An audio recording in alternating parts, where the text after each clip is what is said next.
ಸಿದ್ದರಾಮಯ್ಯವರ ಮಾಂಸಾಹಾರ ಸೇವನೆ ಮತ್ತೆ ವಿವಾದ. ನಿನ್ನೆ ಮಧ್ಯಾಹ್ನ ದೆಹಲಿಯಲ್ಲಿ ಖರ್ಗೆ ಅವರ ನಿವಾಸದಲ್ಲಿ ಮಾಂಸಾಹಾರ ಸೇವನೆ ಮಾಡಿ ನಿನ್ನೆ ರಾತ್ರಿ ಸುತ್ತೂರು ಜಗದ್ದುಗಳ ಗದ್ದುಗೆಗೆ ಭೇಟಿ ಕೊಟ್ಟಿದ್ದಾರೆ ಸರ್. ಕಾಂಗ್ರೆಸ್ ಸಿದ್ದರಾಮಯ್ಯ ಸೇರಿ ಕಾಂಗ್ರೆಸ್ ನಾಯಕರು.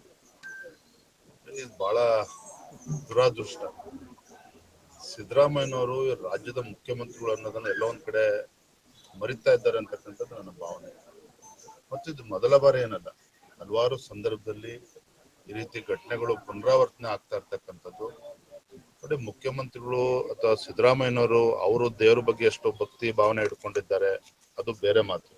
ಅದೊಬ್ಬ ರಾಜ್ಯದ ಮುಖ್ಯಮಂತ್ರಿ ಆಗಿ ತಮ್ಮ ನಡವಳಿಕೆಯನ್ನ ಪ್ರತಿಯೊಬ್ರು ಕೂಡ ಗಮನಿಸ್ತಾ ಇರ್ತಾರೆ. ಪ್ರತಿಯೊಬ್ಬ ಸಮಾಜ, ಪ್ರತಿಯೊಬ್ಬ ವ್ಯಕ್ತಿನೂ ಕೂಡ ಗಮನಿಸ್ತಾ ಇರ್ತಾರೆ. ಈ ರೀತಿ ಆಗಿರ್ತಕ್ಕಂಥ ಘಟನೆ ನಿಜವಾಗ್ಲೂ ಕೂಡ ಇದು ಖಂಡನೀಯ ಇದೆ. ಅದರಲ್ಲೂ ಕೂಡ ಸುತ್ತೂರು ಗದ್ದುಗೆಗೆ ಒಂದು ಪವಿತ್ರ ಸ್ಥಾನಕ್ಕೆ ಭೇಟಿಯನ್ನು ಕೊಟ್ಟಿರ್ತಕ್ಕಂಥ ನಿಜವಾಗ್ಲೂ ಕೂಡ ಇದು ದುರಂತ. ಇದು ನಿಜವಾಗ್ಲೂ ಕೂಡ ದುರಂತನೇ ಇದು. ಯಾಕೆ ಈ ರೀತಿ ಪದೇ ಪದೇ ಈ ರೀತಿ ಘಟನೆಗಳು ನಡೀತಾ ಇದೆ ಅವರೇ ಉತ್ತರ ಕೊಡ್ಬೇಕು ಮಾನ್ಯ ಮುಖ್ಯಮಂತ್ರಿಗಳು.